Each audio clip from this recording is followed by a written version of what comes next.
Assalamualaikum warahmatullahi wabarakatuh. Alhamdulillah wassalatu wassalamu ala nabiyyina Rasulillah Muhammad ibn Abdullah wa ala alihi wa ashabihi wa man salaka tariqahu bidinihi ila yaumil qiyamah. Qala Allah Ta'ala a'udzu billahi minasy syaithanir rajim. Bismillahirrahmanirrahim. Ya ayyuhalladzina amanu taqullaha haqqa tuqatih wa la tamutunna illa wa antum muslimun. Shadaqallahul azim. Bapak Ibu sekalian yang dirahmati oleh Allah, marilah kita lanjutkan kajian kita terhadap kitab Al-Fiqhul Islami wa adillatuh, yaitu fikih Islam dan dalil-dalilnya. Saya sudah menyampaikan materi yang pertama tentang makna thaharah, yang kedua tentang ahammiyatuha, ya, makna thaharah wa ahammiyatuha, ya, makna dan pentingnya berthaharah. Juga mengenai al-mutahhirat, bahan-bahan yang harus digunakan untuk bersuci. Dan pada malam ini kita melanjutkan pada materi anwa'ul miyah. Anwa'ul miyah itu macam-macam air, ya. Karena alat yang paling utama untuk berthaharah itu adalah air. Ini barangkali bapak-bapak, ibu-ibu sejak madrasah, ya, mempelajari tentang macam-macam air. Tapi di sini kita ingin mencocokkan penjelasan dari kitab Al-Fiqhul Islami wa adillatuh itu tentang macam-macam air. Al-miyah anwa'u salasatin. Air itu macam-macamnya ada 3. Yang pertama tahurun, air yang suci dan mensucikan. Jadi air yang suci dan bisa digunakan untuk mencuci.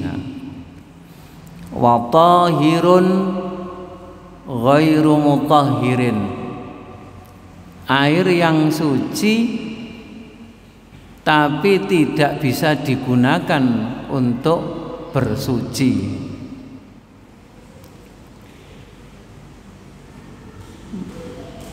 Air yang suci yang tidak mensucikan. Wa mutanajjisun, dan air yang terkena najis.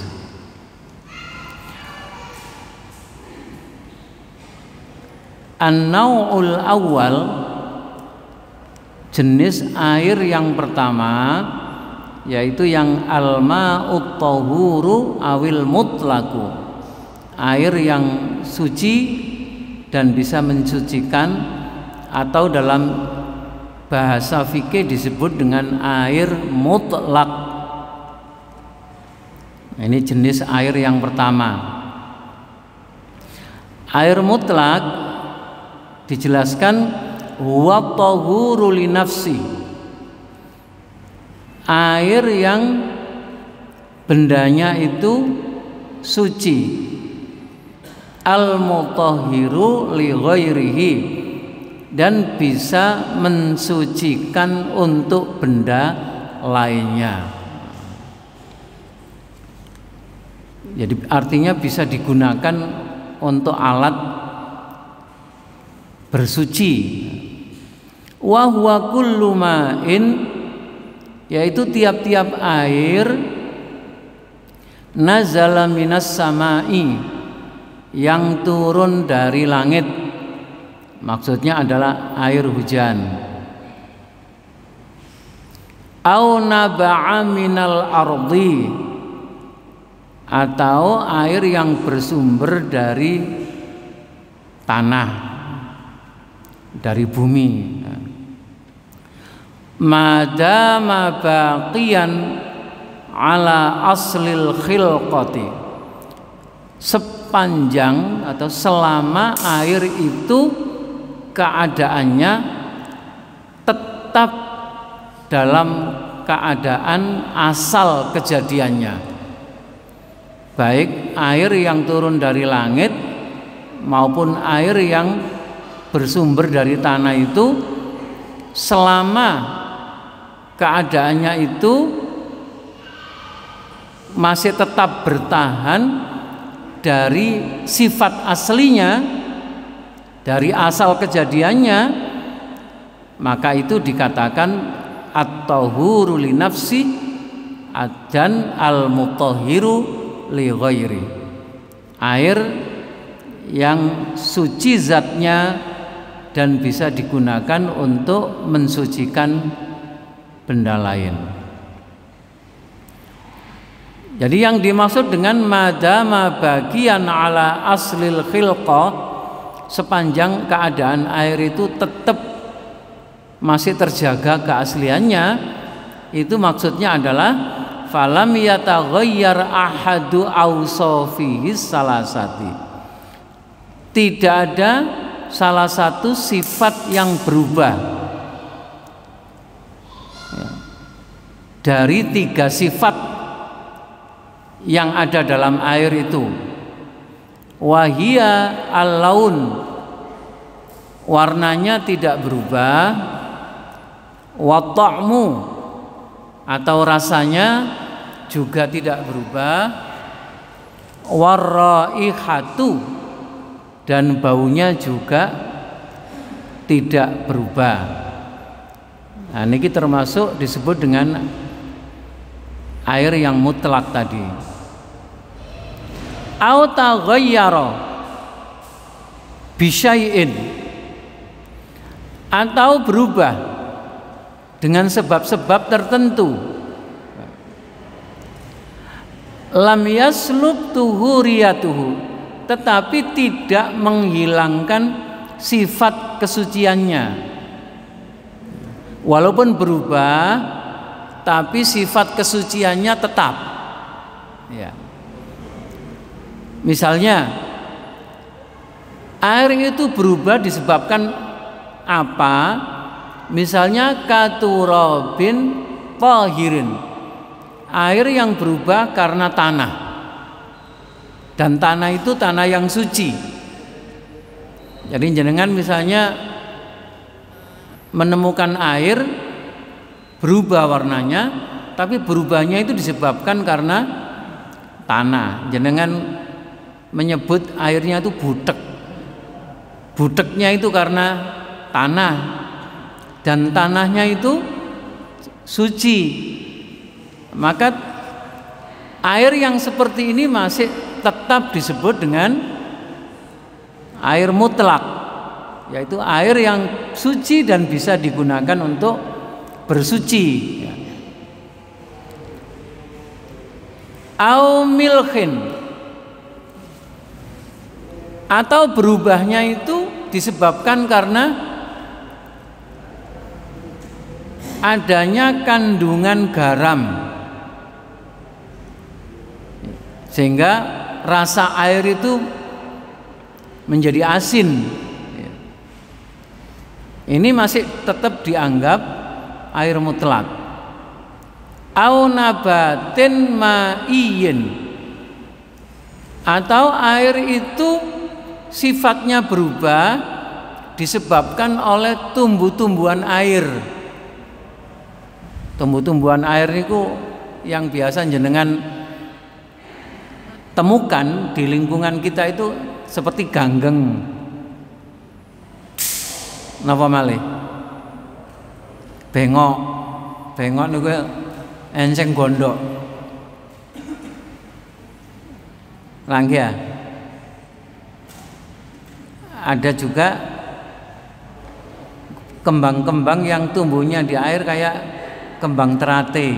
Nah, itu nabatin ma'iyin, tumbuh-tumbuhan air yang mungkin tumbuh-tumbuhan ini bisa berpengaruh di dalam merubah sifat asli air. Tetapi oleh para ulama fikih itu tetap dikatakan air mutlak, air suci yang bisa digunakan untuk bersuci. Walam yakun musta'malan, dan keadaan air itu belum pernah digunakan. Mislu ma'il matar, seperti air hujan. Jadi air hujan yang kita tampung, bahkan di desa-desa tertentu itu sangat bergantung kepada air hujan, sehingga masing-masing rumah itu menyediakan tandon yang besar yang bisa menampung air beberapa kubik untuk persediaan musim kemarau. Itu cukup dengan menampung air hujan, sepanjang air ini belum pernah digunakan untuk mencuci benda-benda tertentu, itu disebut air mutlak. Jadi saya sendiri ketika belum bisa menyalurkan air PDAM, itu kebutuhan utama air ya menampung air hujan. Di lantai dasar ada 6 kubik, lalu kemudian di lantai setelah itu lantai berikutnya itu 6 kubik lagi. Jadi ketika musim hujan datang itu penuh. Lah habis hujan lagi terisi, habis hujan lagi terisi. Ketika bulan musim hujan terakhir itu sudah berhenti, maka air itu digunakan untuk menghabiskan musim kemarau. Ya kira-kira kemudian setelah itu sebulan 2 bulan, ketika betul-betul sudah tidak ada air, ya barulah mencari air tangki yang dijual-jual itu. Nah, itu masih banyak. Jadi setiap hujan itu terasa Allah mengirimkan rizki yang sangat mahal. Biasanya beli air geledekan, ya, yang sudah langganan PDAM bayar tiap bulan. Tapi kita bisa memanfaatkan air hujan itu seoptimalnya.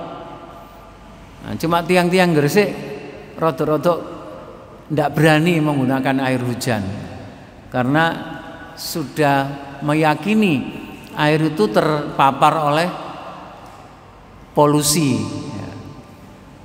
terpapar udara yang sudah tercemar. Wallahu a'lam. Itu pun sebenarnya bisa disiasati bagaimana supaya air hujan itu masih tetap sehat. Walam yakun musta'malan, jadi syarat air mutlak itu adalah air yang belum pernah digunakan. Mislu ma'il matar, seperti air hujan. Wal adwiyah, air yang ada di lembah bukit. Wal uyun, air yang bersumber dari mata air. Wal yanabi', air telaga. Wal abar, air sumur. Wal anhar, air sungai. Wal bihar, air laut. Wa ma'is salji, air salju. Wal barodi, air es ya. Es mencair itu. Wa nahwiha, dan jenis-jenis air yang lain. Min kulli ma'in 'adbin, apakah itu air itu tawar, au milhin, atau air itu asin, semua jenis air tadi itu masuk kategori ma'ul mutlak, air yang mutlak yang bisa digunakan untuk bersuci. Hadzal ma'ul mutlaku, air yang mutlak ini tahirun, adalah suci, mutahhirun, dan bisa digunakan sebagai alat untuk bersuci ijma'an, berdasarkan ijma'.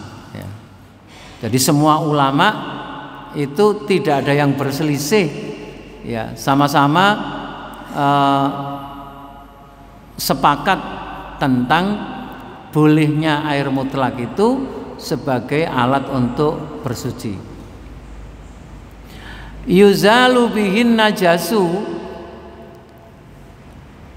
air mutlak ini bisa digunakan untuk menghilangkan benda-benda yang terkena najis.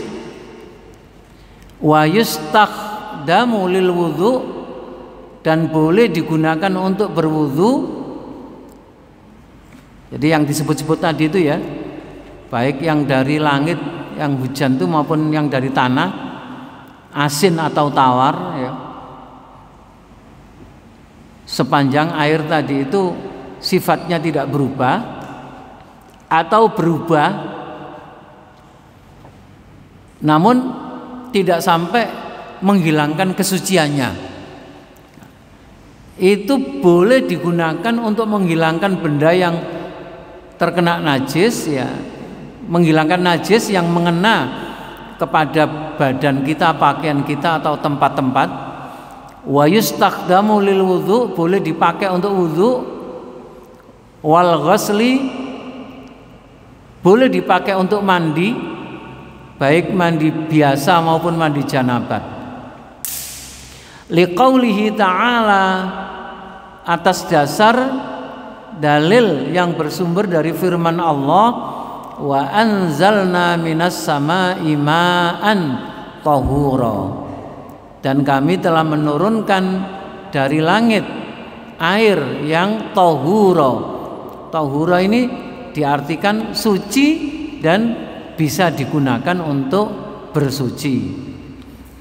Wa yunazzilu 'alaikum minas sama'i ma'an, dan telah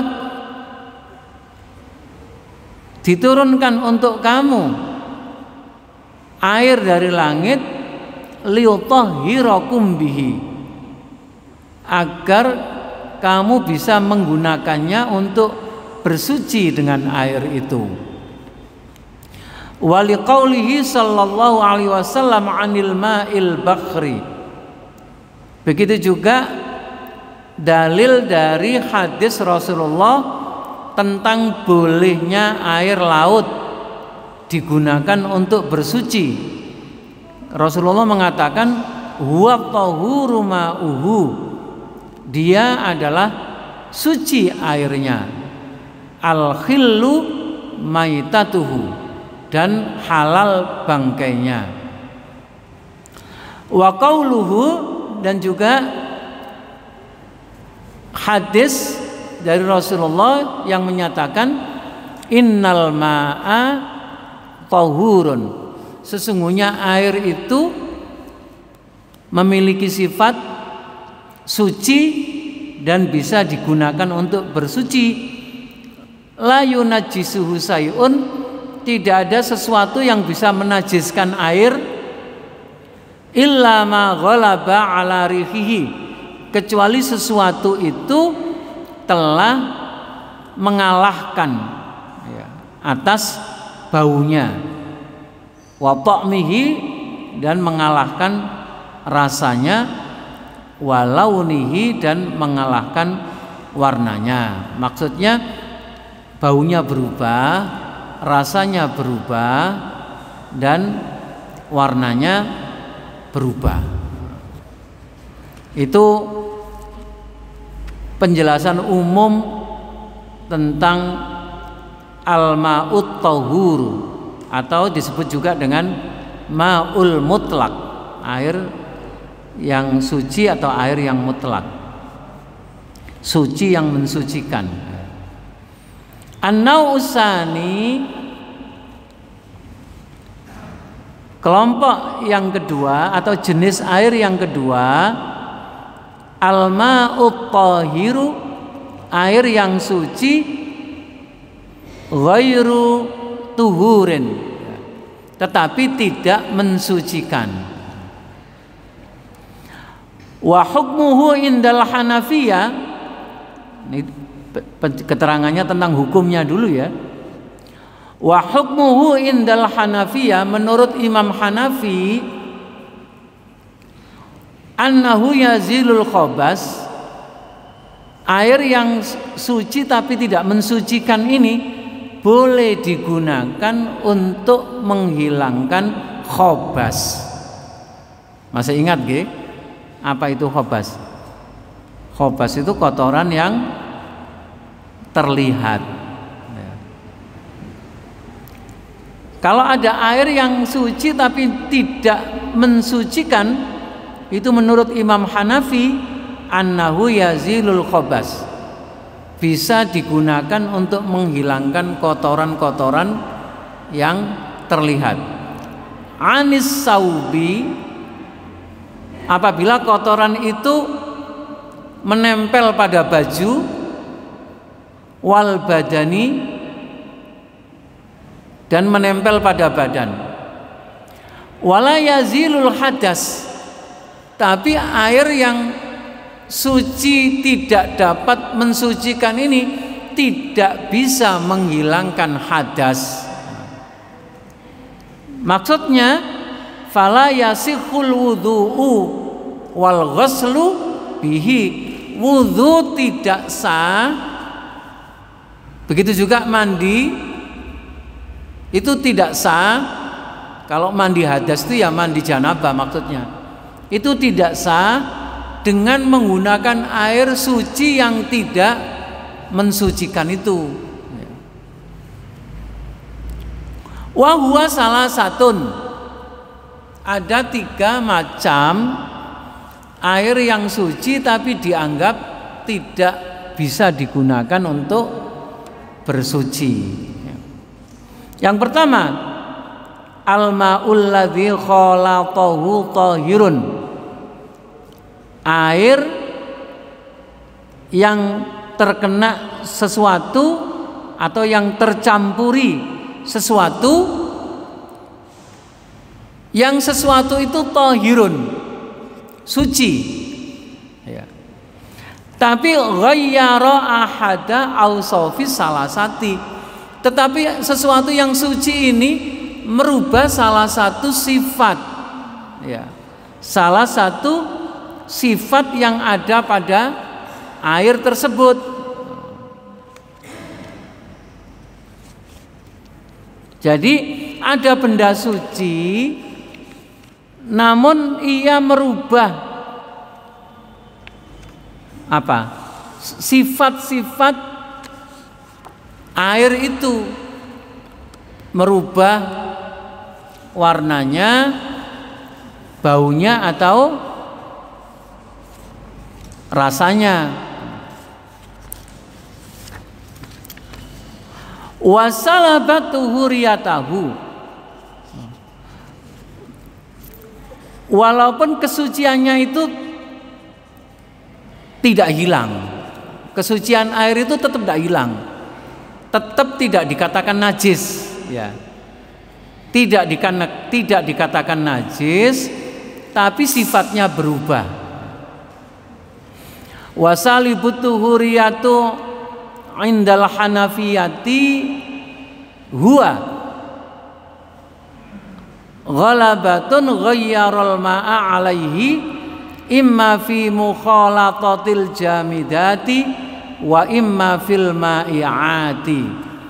Ada benda suci yang mengalahkan, yang mendominasi sehingga merubah air itu. Apakah benda itu al-jamidat, benda yang beku, atau al-ma'i'at, benda yang cair, ya.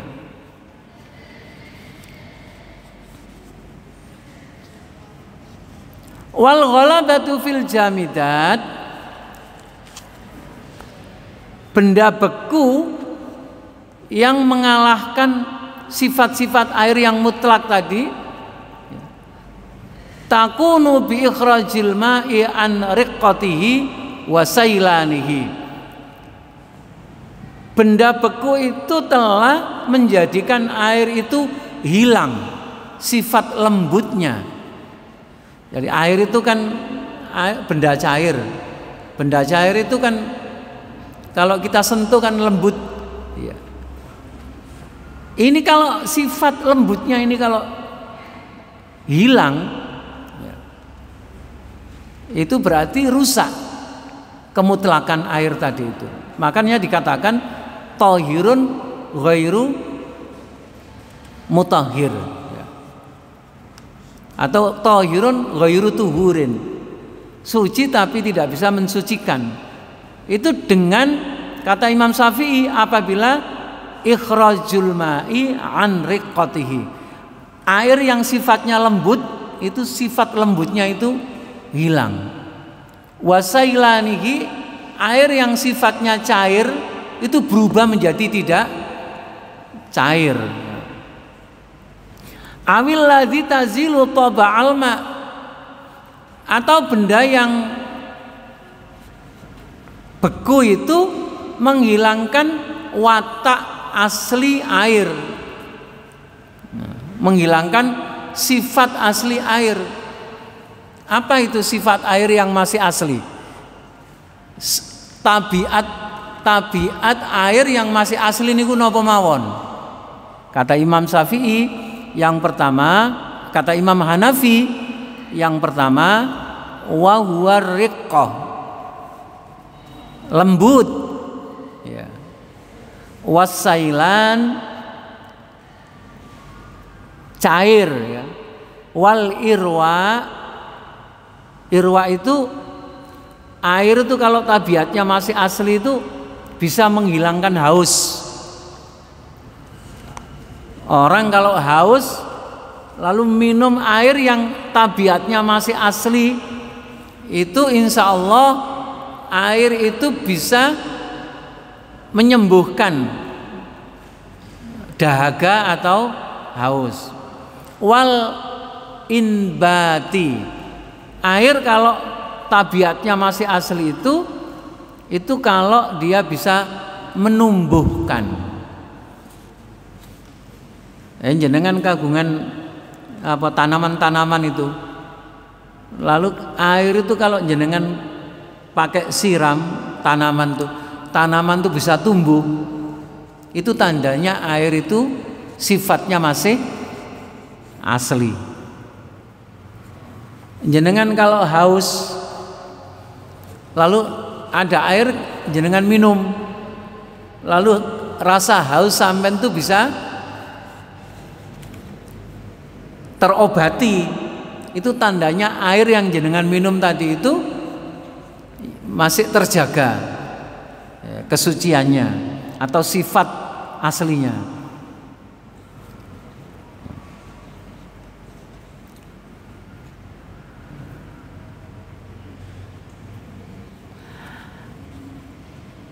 Wakana, nah, di sini ini apa? Annan Nabiya sallallahu alaihi wasallam ightasala bima'in. Ada riwayat bahwa Rasulullah itu mandi bima'in dengan air fihi asarul ajin, yang air itu di dalamnya masih terdapat bekas-bekas tepung. Jadi ada air dipakai mandi oleh Rasulullah, lalu air itu ditempatkan di suatu bahasan jenengan itu gentong. Di dalam gentong tadi itu masih ada bekas-bekas tepungnya.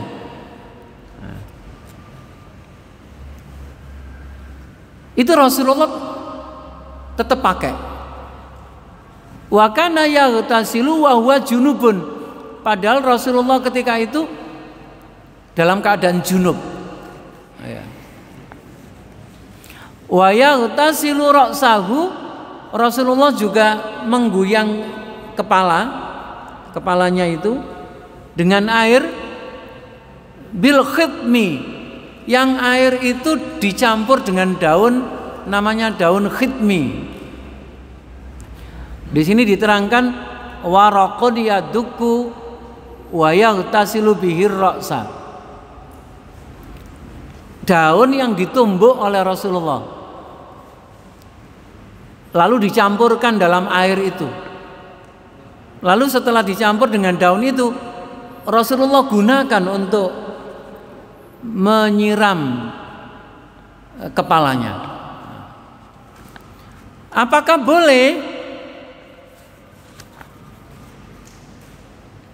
digunakan untuk mandi junub?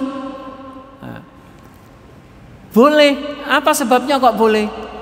Sebab benda ini tidak merubah kesucian air. Benda ini tidak merubah kesucian air, sehingga air itu masih bisa dikatakan tahirun, suci, dan tahurun, bisa dipakai bersuci. Kalau bendanya itu merubah salah satu sifatnya, maka tidak boleh digunakan untuk menghilangkan hadas, hanya boleh digunakan untuk menghilangkan khobas. Faham no mboten nggih? Ya. Air yang suci tapi tidak bisa digunakan untuk bersuci itu kategorinya hanya boleh dimanfaatkan untuk menghilangkan khobas, tapi tidak bisa digunakan untuk menghilangkan hadas. Jika air itu terkena benda-benda tertentu yang benda ini suci dan tidak menghilangkan kesucian air itu, serta tidak merubah salah satu sifatnya dan tidak merubah tabiat air yang tadi itu, kelembutannya tetap, sifat cairnya tetap. Kalau dipakai menyiram tanaman masih bisa menumbuhkan tanaman, itu berarti air ini masih bisa digunakan untuk bersuci. Wa amaron nabiyyu sallallahu alaihi wasallam bi ghuslin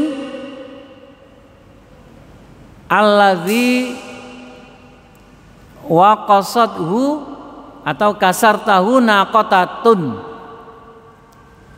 wa huwa mukhrimun bima'in wasidrin. Rasulullah pernah memerintah memandikan jenazah. Jenazah ini meninggal gara-gara ditendang sama unta. Dan ketika orang ini dalam keadaan ikhram, dan saya sendiri pernah menyaksikan begitu hari nahar. Hari nahar itu tanggal berapa? Tanggal 10 ya. Tanggal 10 itu amal ibadah haji apa saja yang harus diselesaikan? Kan dari Arafah itu. Arafah kan tanggal 9. Hari Arafah, meninggalkan Arafah maghrib ya, menuju ke Musdalifah, lalu ke Mina. Pagi harinya ke Jamarot, lagi ya, ke Jamarot. Setelah melontar jumroh Aqobah, itu kan hanya Aqobah tanggal 10. Lalu langsung ke Ka'bah untuk tawaf ifadhah. Setelah tawaf ifadhah, orang kemudian menyembelih hewan dam. Nah, saya datang ke orang Arab penyedia dam bersama rombongan. Ada sapi, ada unta.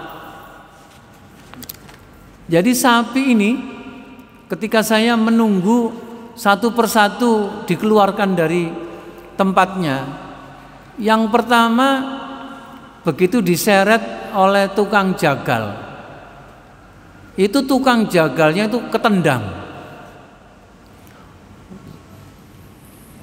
Sapi Brahman namanya itu. Sapi Brahman itu rodok-rodok karnivora. Apa itu? Yang makan rumput ya mau, makan daging juga mau. Ini jenis sapi yang agak ganas itu. Tidak nurut seperti sapi jenengan yang murni makan rumput saja itu. Jadi begitu dikeluarkan dari tempatnya, itu tukang jagalnya ditendang itu terkena pahanya. Itu langsung terduduk, nggak bisa berdiri.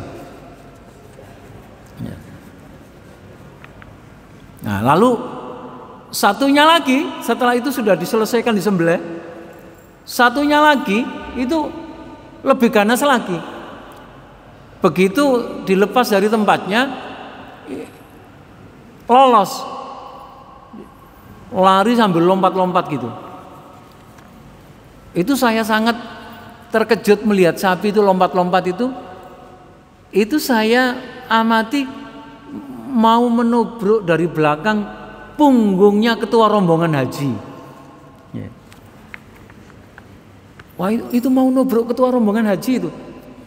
Begitu ditendang, ditabrak dari belakang itu, lalu terjatuh. Saya lihat itu ternyata bukan ketua rombongan haji, ternyata salah satu teman jamaah yang terkena itu. Itu saya setelah selesai semua disembelih itu saya guyon. Tadi itu sapinya itu loh, saking kangen nih karo sampean itu.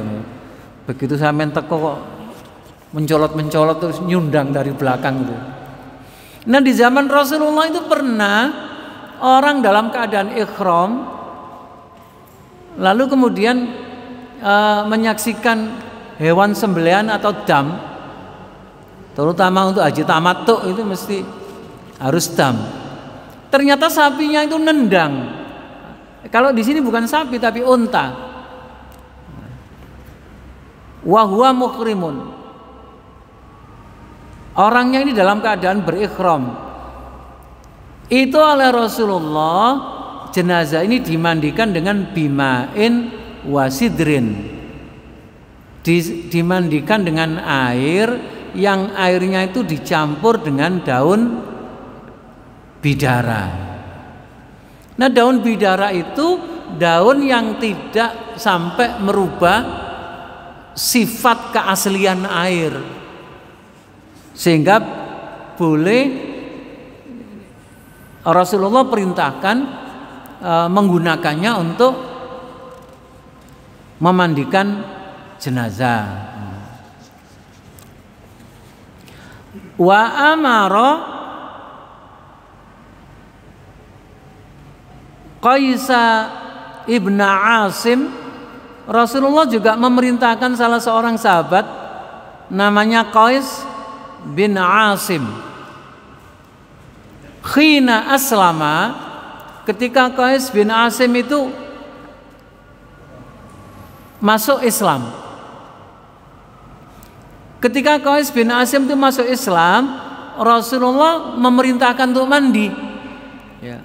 An ayyagtasila bima'in wasidrin.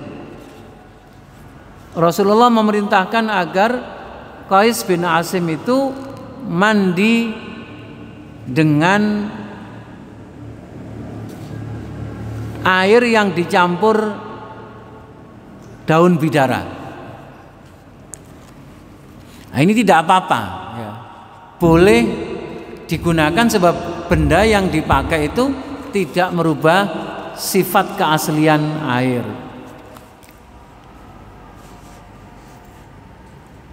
Ini suara sampingnya azan tadi. Gitu. Oh, ini masih baru ya, masih alma'ut tahiru ghairu tuhur. Masih air yang suci tapi tidak mensucikan. Masih belum kita bahas tentang air yang mutanajis. Enggak apa-apa nggih, nanti dilanjutkan pada pertemuan yang berikutnya. Wonten pertanyaan mboten? Mboten? Ampun. Baik, mudah-mudahan bermanfaat apa yang kita kaji pada hari ini, khususnya tentang anwa'ul miyah, tentang macam-macam air yang harus kita perhatikan untuk bersuci. Wabillahi taufiq wal hidayah. Assalamualaikum warahmatullahi wabarakatuh.